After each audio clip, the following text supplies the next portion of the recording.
There were lots of heresies in the church throughout its history, especially in the beginning, where people thought, and they thought too much perhaps, and came up with these other ideas and kind of started going off. Some of them are really goofy. You'll laugh when we describe them.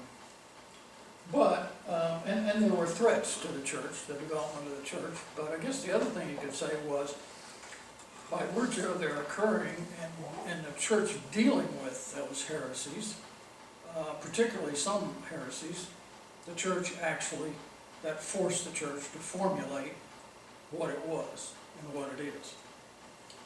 So when we get to the heresies, which will be titled at the top in pink on the PowerPoints, then if you want, you can take notes about those heresies, and we'll try and go over these topics quickly relative to each heresy. If you turn to the last page,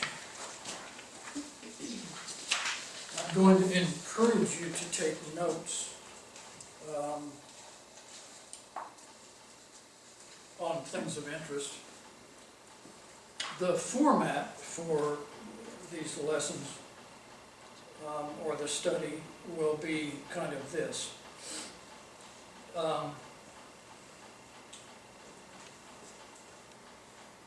After each lesson, I'll pass out, after the presentation part, I'll pass out some pages that are called content for that lesson. And basically it's paragraphs and or an outline of what we've gone over. Now, sometimes I'm going to mention things that aren't in it, but by and large, they're really the goody of the night of study is in this outline. So you'll have that to go over. I'll also pass out, most times, another sheet called readings, which will be readings of the church fathers or some scripture or whatever that lesson is about. And those readings will apply to one or more of the things that we're talking about in that lesson. And then I'll also pass out another sheet called questions. And there will be a varying number of questions depending on the night. And what you need to do sometime during the week is review your notes, the content, and look at the questions and attempt to fill them out. This whole thing will actually give us 3 opportunities to cover material. Because the third time is that when we come back, we won't be doing this tonight because there was no lesson last week. But when we come back next Wednesday, the first thing we'll do is go over those questions. And that'll be the third review or the third contact with the material. So hopefully it won't be a blur. But it might be a blur. Who knows? So that's the format. Tonight's then I guess will be a little bit longer because there aren't any questions for you to answer. And when we do the questions, we'll just go around the table, and if you didn't get the question done, then you could just say pass. And that'll be obvious to everybody that you didn't get the question. How many mulligans do we get? Dozens. 3. 3. So that's kind of the format. And we can get into the first lesson.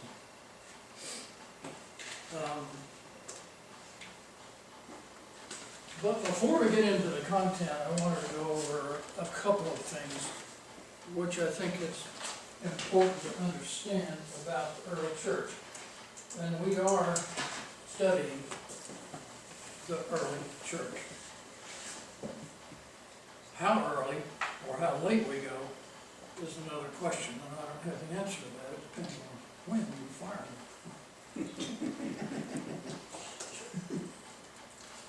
But the historian archpriest, Father John Morris, it's not me, it was my first priest, in contact with the Orthodox Church, which was only about 10 years ago, uses an analogy in his latest history book of the history of the church being like a tree. Christ is the foundation for that tree. Pardon my artistic talent.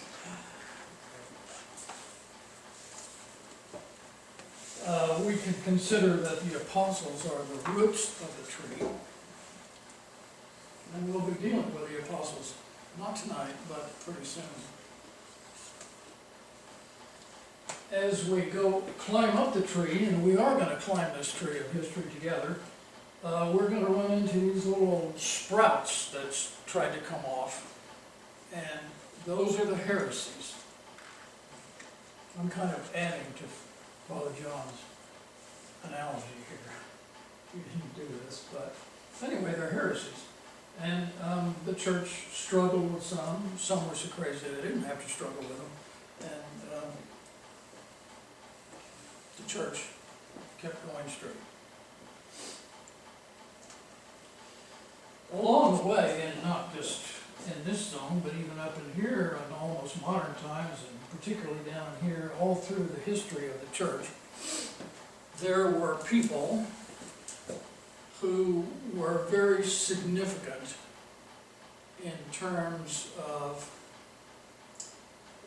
contributing to the church, in terms of writing, or writing letters, or being wonderful shepherds of the Christians. Many of them were martyred, the early ones, and even today some are. And we refer to those people as the fathers of the church. So if I use that term, the fathers of the church, you'll know that I'm really referring to somebody who was a big mover and shaker in the history of the church.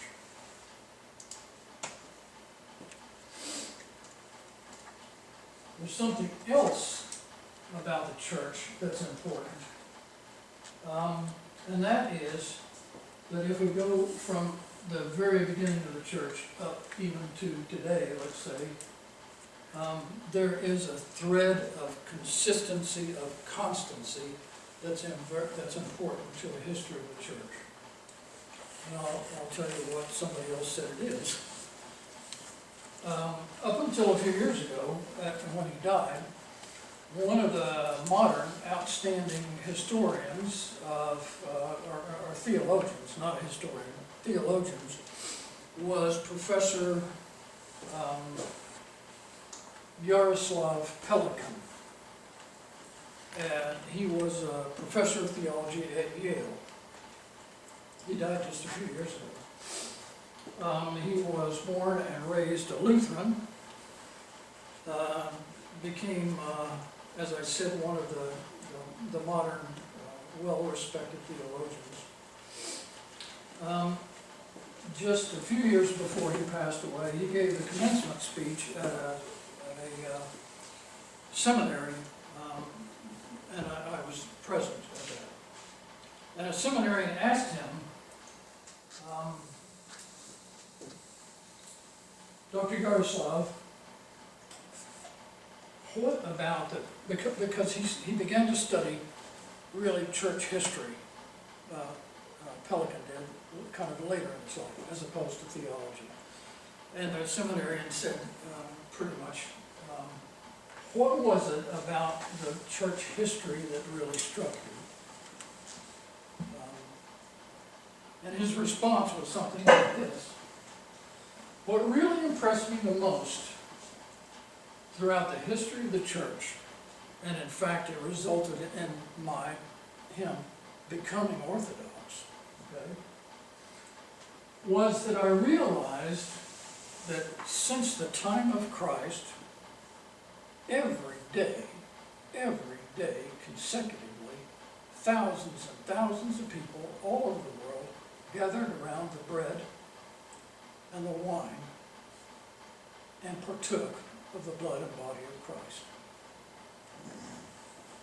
So I figured out, to be a little more impressive, that that's equivalent today to more than 730,000 consecutive days.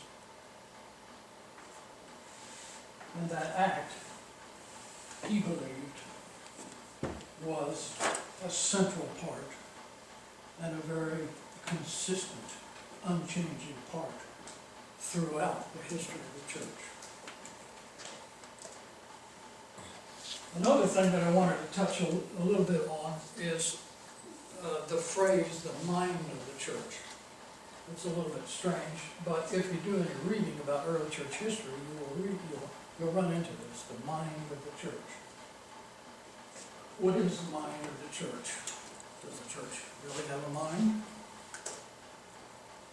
Well, there are a couple of things we can say. The church is organized. The church has been organized from the very beginning. The apostles, as Christianity began to grow, not too much, but a little bit, in Jerusalem, appointed other people, and they appointed bishops, which always represent as these bishops. Bishops for different churches, certainly bishops for different cities. And they were ordained, of course. At least at the same time, you'll probably recall from the scriptures that the apostles appointed deacons. Stephen was the proto-deacon, the first deacon.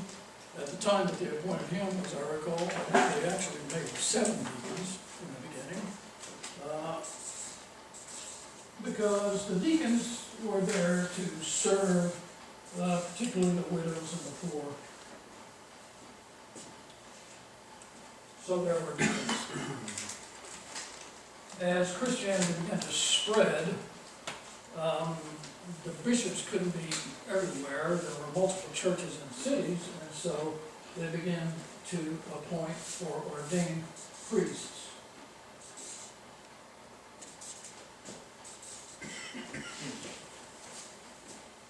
The Greek terms for this are diakonoi, presbyteroi, and episkopoi.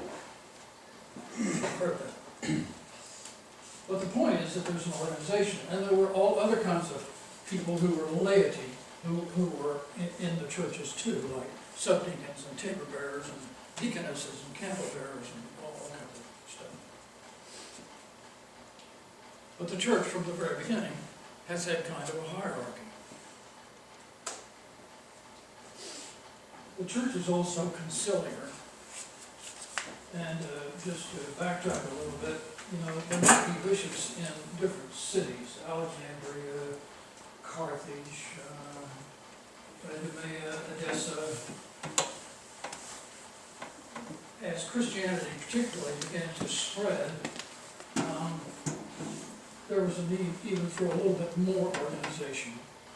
So maybe a bishop who might have been a senior bishop or was selected by the bishops anyway, would become, he's still really a bishop, but they would call him a metropolitan, because he was the bishop that was responsible for the organization within a metropolis.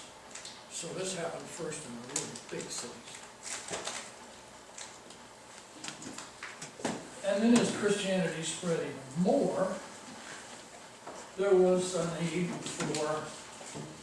to recognize whole areas, like all the area around Rome and Constantinople and Alexandria for all of Egypt, okay? And so there were other bishops or metropolitans that were called could mean patriarch, and we have patriarchs today. It could mean papa, because the familiar term that people in the church used for this person was in fact papa, if they felt, I guess, friendly enough to call him that. And from the word papa came the word pope.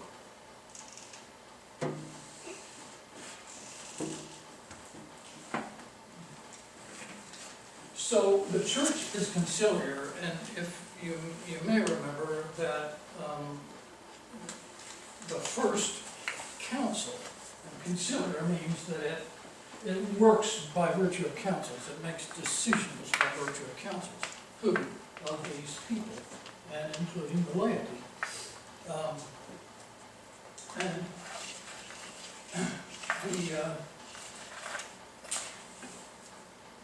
the councils can occur at different levels. You know, a bishop, if he's by himself, or say a metropolitan, if this is, say, Carthage in early North Africa, a metropolitan might call these people together, particularly his bishops and priests, together to a meeting, and it would be a local council. There might be even a smaller council of just one bishop and maybe some priests and two churches or something. This conciliar thing can occur at all kinds of levels.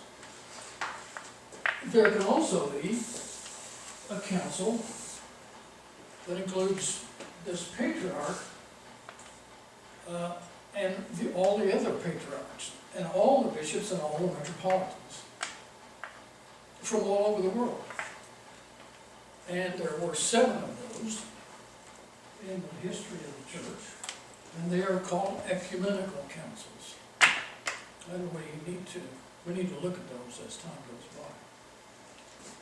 But the point is, the church is organized. It has a mechanism for dealing with things, and it's conciliar. I think that relates to the mind of the church. And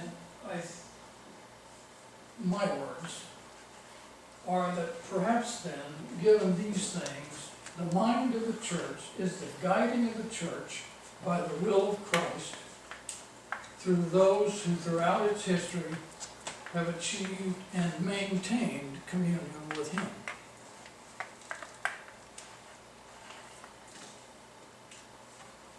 I think maybe another way to look at it is the mind of the church is the Holy Spirit working through the church, through the people. But it's important to understand that from the very beginning, there was direction.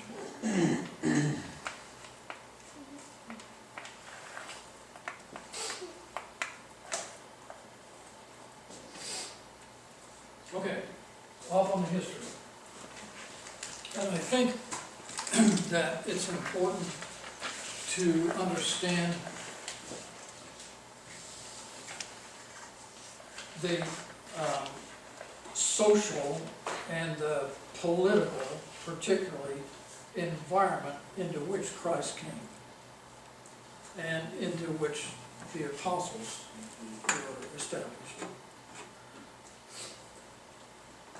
In order to do that, I think we have to go back almost 400 years before Christ and visit some things. And that's basically what we're going to do tonight.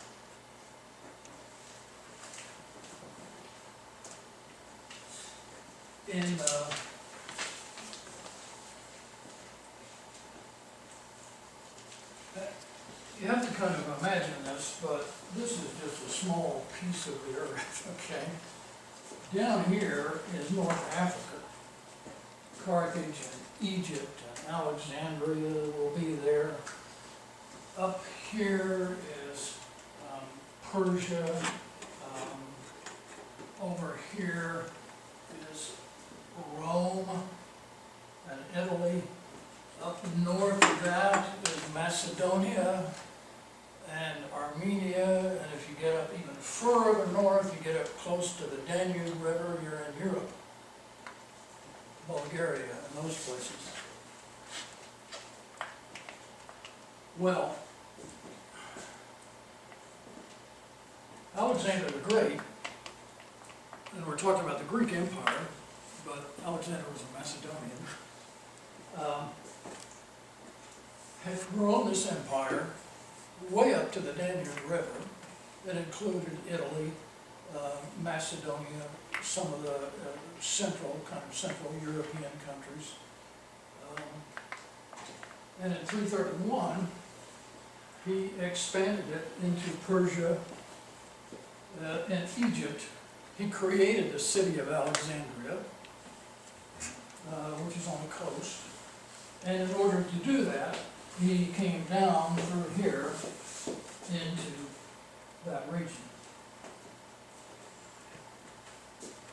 Well, hopefully you can read some of these things. Judea and Samaria, so you know the importance of that region through which he went.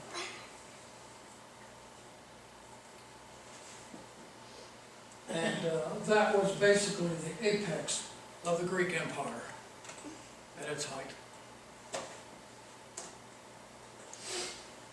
In 323, he died, and he left this great empire under the control, the divided control of 7 generals, which in hindsight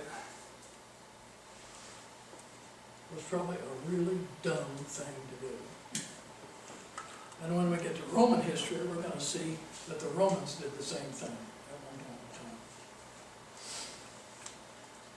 time. The Seleucids, one of these groups, were up here.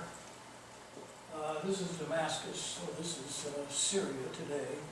We're up in this area, and they even went over into Rome. Another group, another general, was Ptolemy the First, the Ptolemy dynasty, which was in fact down here in Egypt.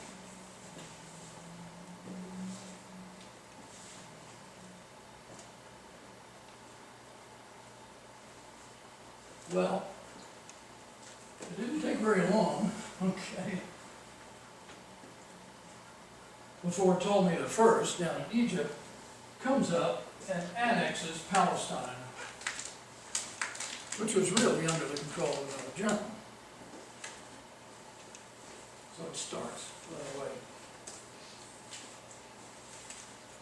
To divert just a minute, around 285 BC,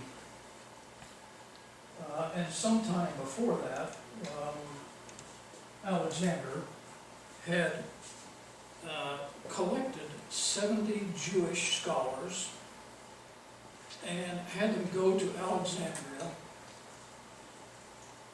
and translate the Jewish Old Testament documents into Greek in Alexandria. And that, because it was 70 scholars, it was called the Septuagint, which means 70. Why is that important? Well, it's interesting that as the Septuagint spread, particularly in the southern region, and even up here, that the Hebrew nation adopted it and began to use it. When the Christians came along, they began to use it too. And the Hebrews, seeing that the Christians could use it against them in certain ways, changed their minds and rejected it. But that originally Greek translation, which was finished about this time, under the request of Alexander the Great, is in fact the Old Testament that the Orthodox Church uses today. More to the point, it's the Old Testament that the early church used for many, many hundreds and hundreds of years. The next translation, incidentally, of the Old Testament is called the Masoretic text, and it was translated, I don't know, 800 or 900 years later. So that's where the early church's Old Testament comes from. The New Testament doesn't exist yet.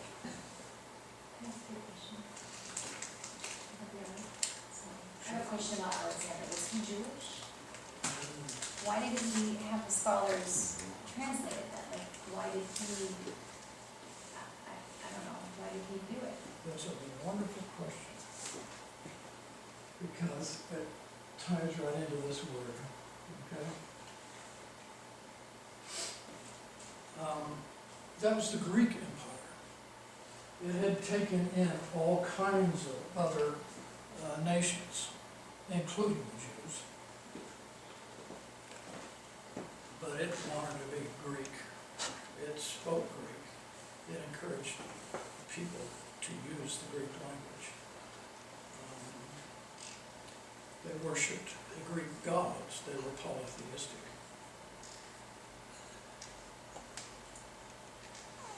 So,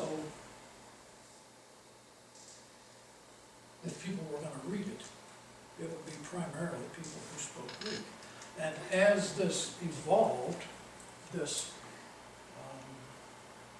actually waning of the Greek Empire and the growth of the Roman Empire, which also retained many of the Greek customs, including using Greek, many of the Jews no longer spoke Hebrew. Is that an answer? But it leads into the fact that as there was a transition, and we'll talk about that a little bit more later, the Greek Empire is going to kind of fall apart or be subsumed by the developing Roman Empire. The Romans were polytheistic as well. Initially, they used the Greek language. They renamed many of the Greek gods: Zeus, Apollo, Athena, Minerva. You probably know some of those. They gave them new names. Paul even tells us in the scripture of him running into a statue of God that had no name on it. That they had put there just in case they forgot one. I mean, they were really polytheistic. That'd be a mulligan. Right. Well, in 198, the Seleucid Antiochus III, and Cilicia is up here, Syria, and in this area, annexes Palestine.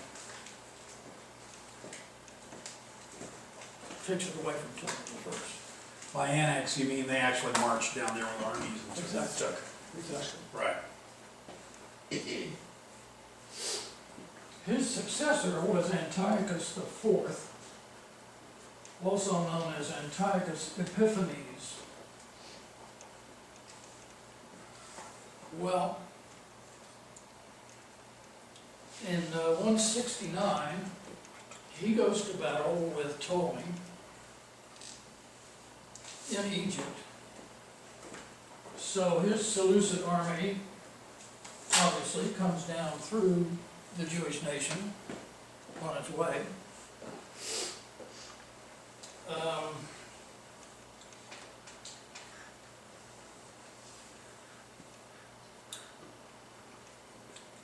Aristocratic Jews petitioned him to make Jerusalem a constitutionally Greek city with the new name of Antioch. That's not the same Antioch that we know.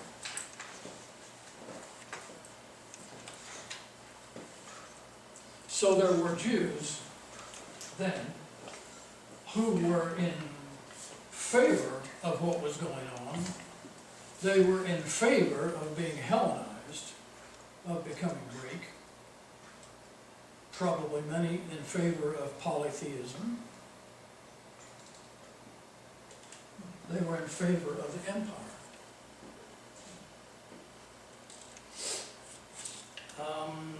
Jews outside of Jerusalem and the common people in the city and the scribes all rebelled against this because they realized that it would be the end of the Mosaic law. It would be the end of the Jewish faith. So he passes through with all this stuff going on, and he pillages the countryside, he burns Jerusalem, he sacks the temple, and goes south. He built a Hellenistic stronghold in the city of Jerusalem called the City of David, or the Citadel. And he decreed that the Sabbath be profaned. I need to run my vehicle real quick. Okay, If I could, when you get to the point here. can I keep going? I mean, while you go? Yes. Okay. So he said that the Jewish Sabbath had to be profaned. That the people must sacrifice to the God, not the Jewish God. That males cannot be circumcised any longer. That the books of the Mosaic law must be destroyed. And many in the Hebrew nation, the Jewish nation, died in rebellion. He was a really bad guy. So the Jews gave him another name.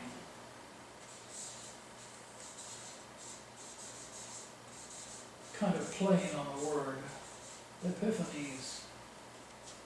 They called him Antiochus Epimanes, which means insane. Antiochus the insane.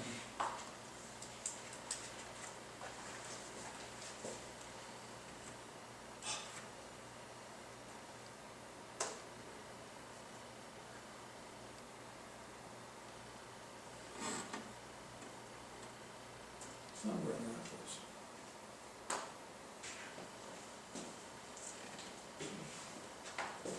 In 167,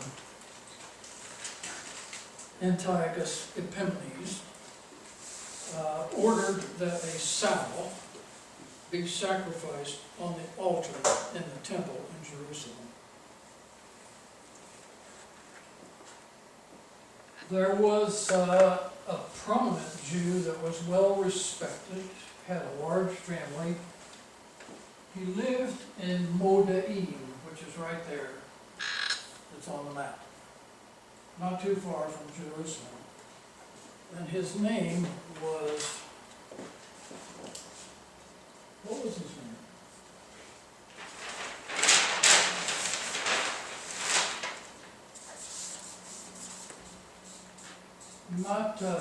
Matthias Hashmon.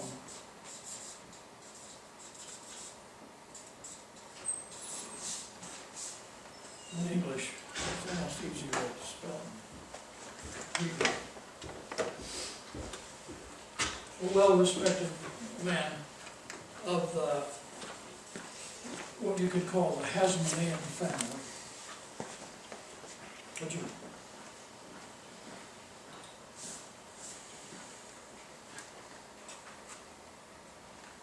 In this year, 167, because of the edict of Antiochus IV,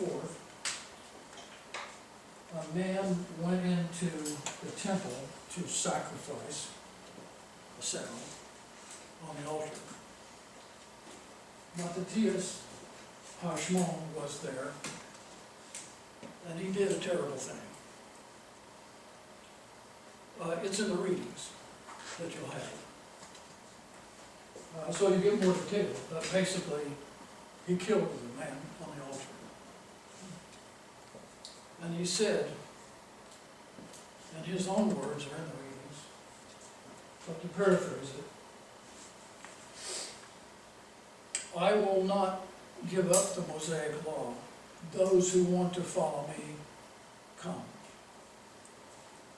And that was the beginning of the Maccabean revolt.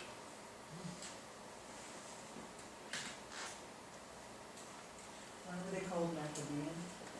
That's a good question.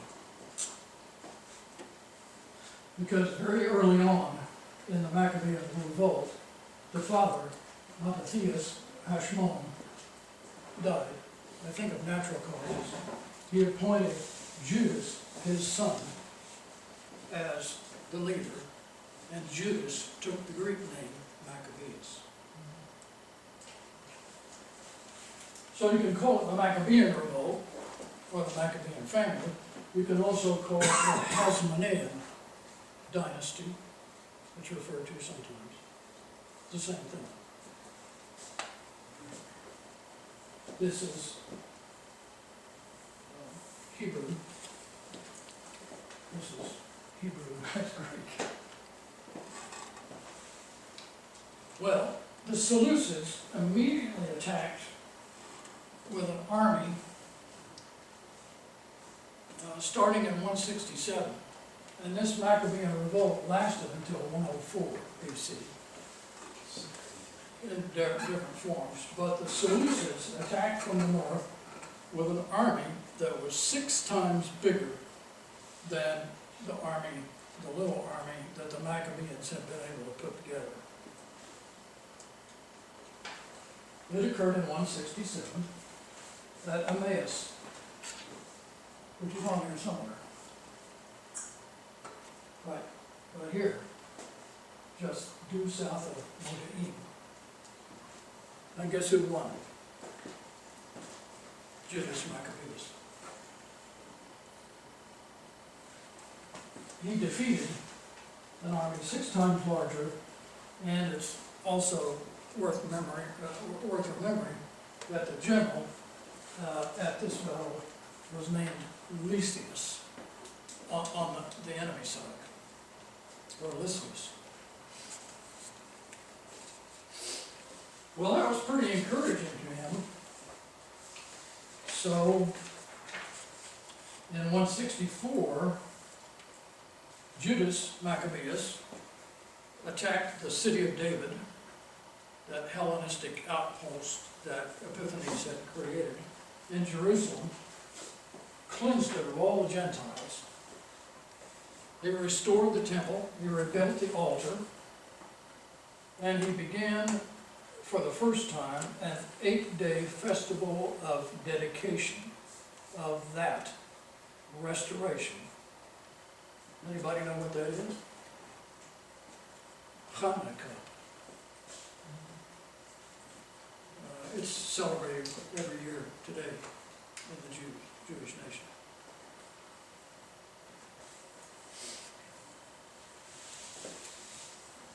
He won many more battles. Antiochus Epiphanes died.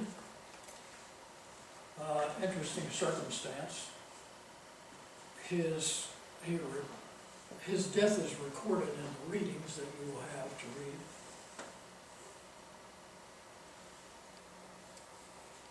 Decide whether or not you think that he redeemed himself.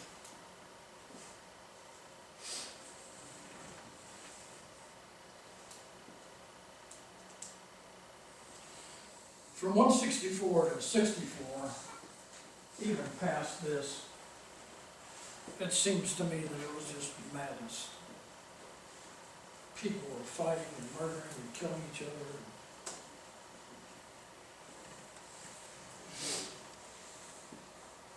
Mattathias died of natural causes, and Judas became the second leader.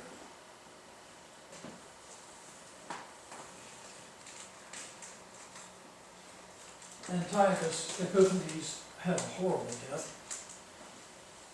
and sort of recants. he appointed Philip as the emperor. But General Lysias, who was defeated at the Battle of Emmaus, appointed Antiochus V as emperor. John, I have a question, might be a little off the topic, but wasn't the original line of temple priests, the Zadokites, wiped out at about the time of the Maccabean revolt? And did that contribute in any way to this kind of madness about different leadership in the Jewish nation at that time? I don't really know, except that I know that there were temple priests during the Maccabean revolt. Right, and if I'm not mistaken, from the time of Solomon, it was in a single family line, which I think was the Right. Zadokites. Right. And I think that line was wiped out at about the time of the Maccabean rebellion, but I'm not certain, so I was wondering if that might. I don't really know, but whether or not they were wiped out, it changed hands. And we'll go into that here pretty quick, actually. So, now there's two kings. Which one? There's a third king who declares himself so in Rome, another Seleucid, Demetrius the First. Three kings. Kind of reminiscent of many years later when there were actually three Roman popes at one time. He kills Philip and Antiochus V.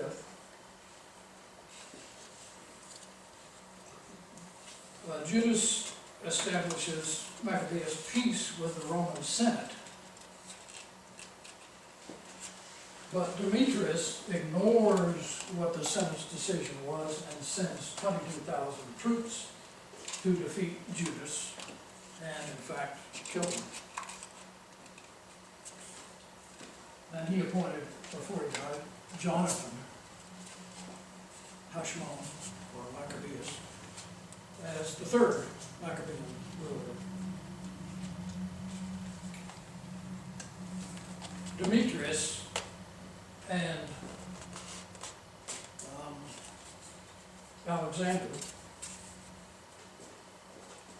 Rome, Seleucid, Egypt, Ptolemy, both solicit peace and agreements with Jonathan.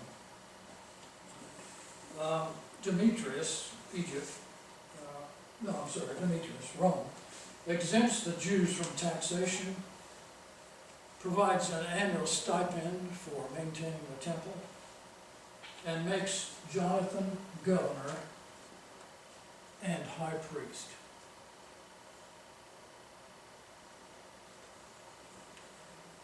That's a first. And a mistake.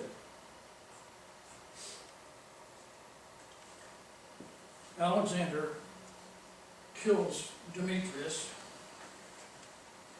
and Arabs kill Alexander and send his head to Demetrius II. Doesn't it seem kind of like madness?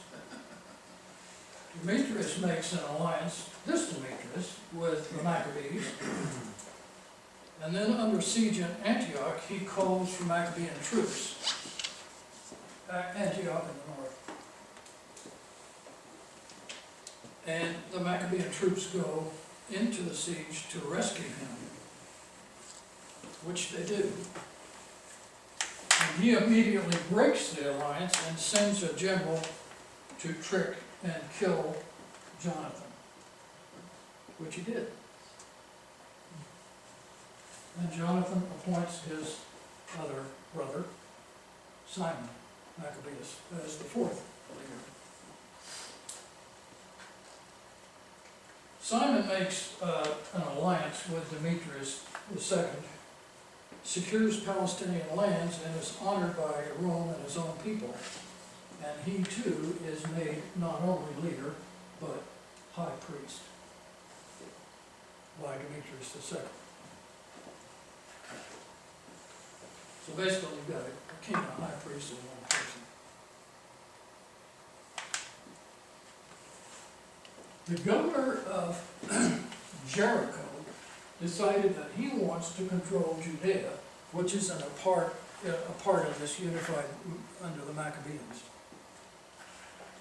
So he tricks Simon into meeting him, and kills him, and kills Simon's two sons, Mattathias, obviously named after his grandfather, and Judas, obviously named after his uncle. John is the surviving son, and he becomes the leader and high priest. In 134 BC, conferred by, again, Demetrius II in Rome. He adopts the name Hyrcanus. What do we do with that one? John Hyrcanus.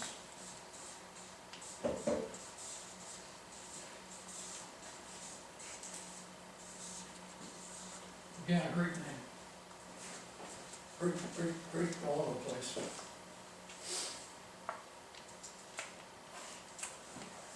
He got off to a bad start in 134 BC.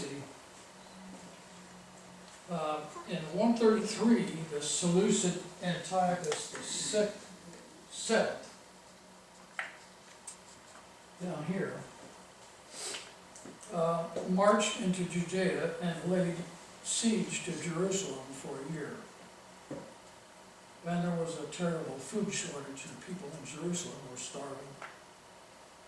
And so John Hyrcanus negotiated a truce. And the deal included really heavy taxation and a commitment that John's army would fight along Antiochus's against the Parthians, who were up west. The only way, I guess, that John Hyrcanus could pay these taxes was to loot the tomb of David, which he did. That and his alliance with Antiochus really didn't make him very liked among the Jewish nation. But things changed. In 128, Antiochus was killed by the Parthians, and John Hyrcanus started building projects throughout Judea, and he established stable relations with Rome, now Demetrius II. And they confirmed independence for the Maccabees and Judea. John Hyrcanus also established alliances with Athens and with Egypt, Alexandria. And they began unifying the surrounding nations here and even up here. Then he built the Jewish kingdom back to its size and power during the time of David, King David. So we got a lot done.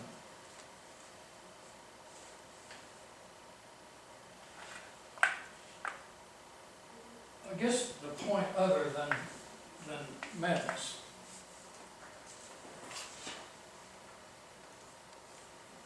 Well, I might mention also that later on in 74 BC, there was a sect of radical Jews who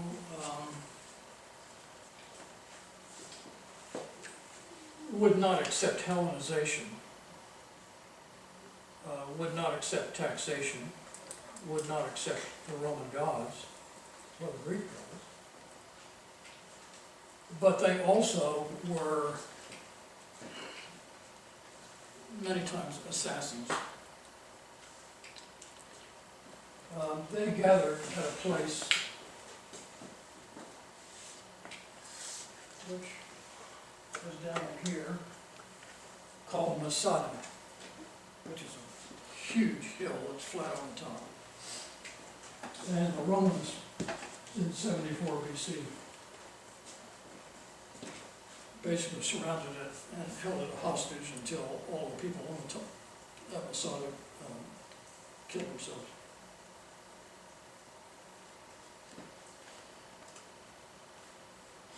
And then later on in 63 BC, because of all this going on, and because of developing conflict within the Jewish nation, which we're going to talk a little bit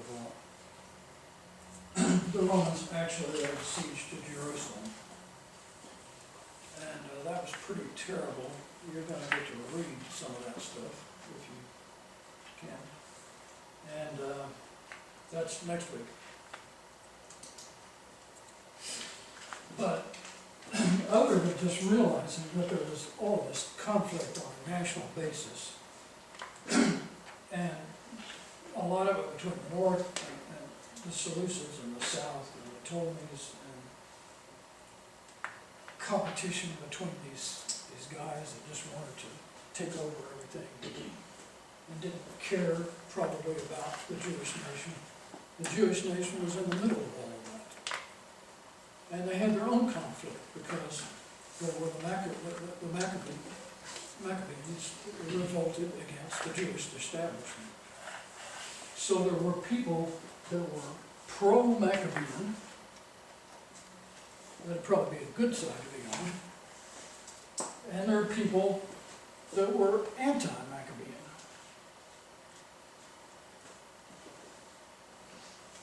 And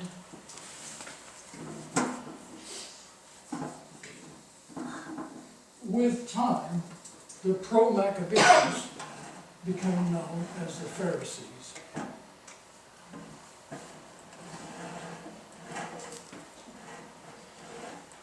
At this time, there were about 6,000 of them in Jerusalem.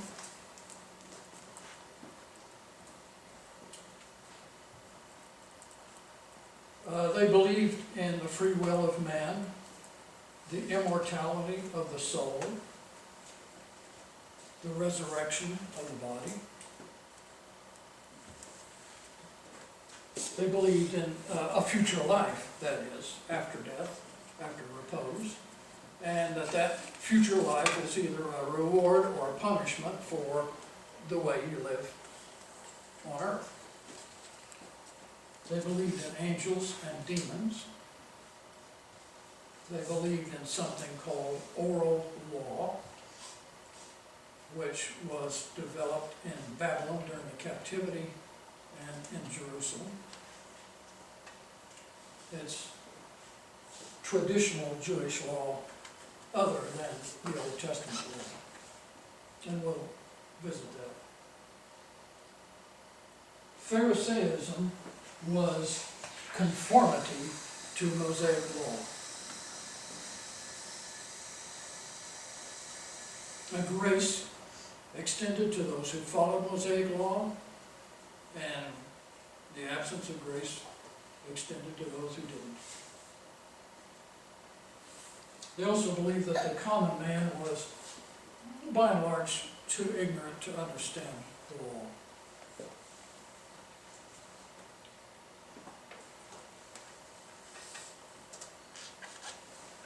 Well, interesting enough, the anti-Maccabeans over time became known as the Sadducees. And at this time that we're talking about, there were fewer Sadducees than there were Pharisees, quite a few, but they were the sophisticated, educated class in Jerusalem. They did not accept the oral law. They were politically liberal. They did not believe in resurrection. They did not believe in immortality. They did not believe in good or evil spirits.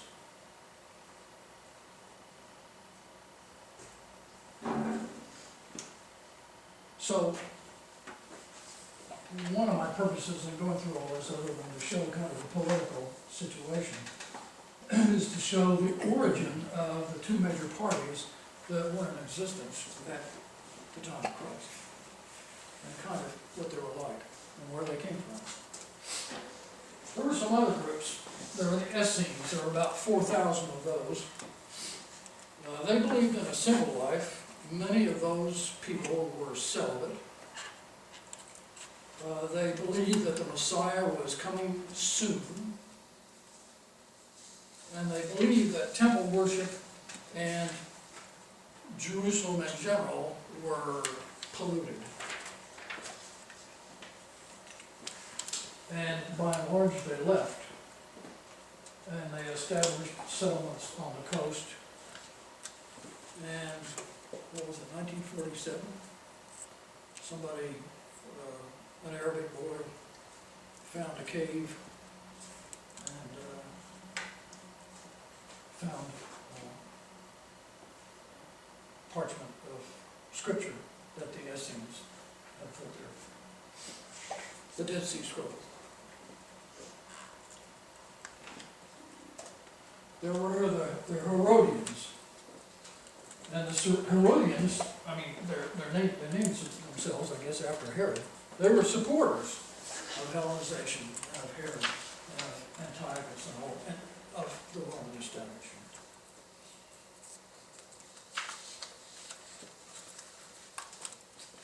There were zealots.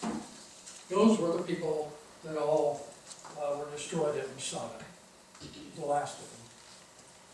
They believed as the Pharisees. They were conservatives, maybe we could call them Republicans, but they refused to pay tribute to Rome. And some of them were assassins. There are stories written, records of how sometimes they would go through the streets of Jerusalem in small numbers, and whenever there was like a funeral procession or a wedding procession, they would go into that procession and pull out knives and kill people. And then there were the common people in Jerusalem, and especially outside Jerusalem in the country. That was over 95% of all the Jews. Well, they probably didn't care. They were just trying to live. They were the Democrats. Right. Did they get in line and stab people too? No. They got by accident.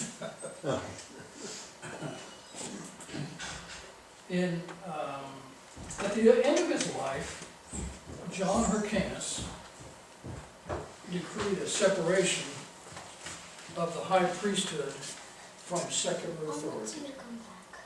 Because you see, during the Maccabean dynasty, by and large, that had been merged into one person. And he appointed his son, Judas Aristobulus, Mom just wants you to come back.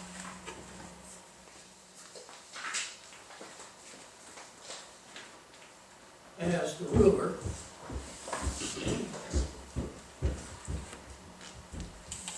As high priest, I'm sorry, he appointed Judas Aristobulus was his name, as the high priest, and his mother, John Hyrcanus' wife, as the ruler, to separate the high priesthood from the leadership. When John Hyrcanus died, Aristobulus took his mother, put her in prison, and starved her to death. So he must be Tea Party then. This is the blurred part we were I'm talking sorry I about mentioned that. before. After the death of John Hyrcanus, obviously, this guy was nuts, bad, whatever you wanna call it. The kingdom started to fall apart. There was a growing conflict between the Pharisees and the Sadducees over faith and what they believed. Leadership was weak, amen to that, and after that, different people were appointed. It ended the Hasmonean dynasty, or the Maccabean dynasty. And it ended the independence of the Jewish nation. It's now subjected to Rome, to the Roman Empire. Just some comments. In turning over the Greek Empire to his 7 generals, this is me speaking, Alexander planted the seeds for its breakup and a replacement with the Roman Empire. During this transition, the Ptolemies in Egypt, the Seleucids in Syria, and the Seleucids and others in Rome started fighting one another for supremacy. The Jewish people were caught in the middle. The Greek and Roman empires were polytheistic. We talked about that. The church historian Bruce Metzger,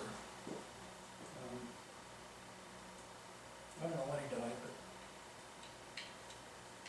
but I spent a weekend with him 15 years ago. Says, genuine belief in the reality of the ancient gods and goddesses of classical mythology had long since given way to widespread agnosticism.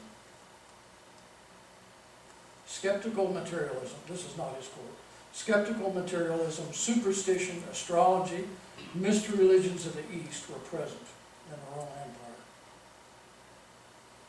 Perhaps the Greeks and Romans did not really care what the Jews believed, as long as they adopted the empire's customs and laws and did not consider themselves separate from or superior to their foreign masters. And later we're going to see that that's true, that they didn't really care too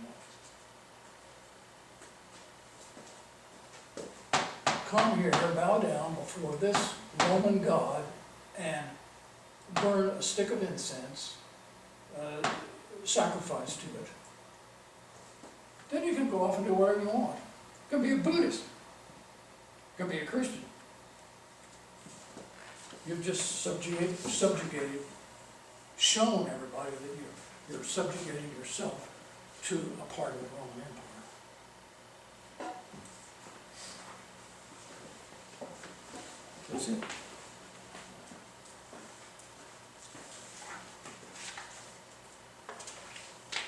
So what year does that take us up to, John? When the, Takes us up to, About 104? yeah, maybe a little, well, actually, yeah, 104, maybe 63. I didn't mention, but on the top of all these sheets, the questions, the content, notes, everything, there's a little timeline for what we're dealing with that week.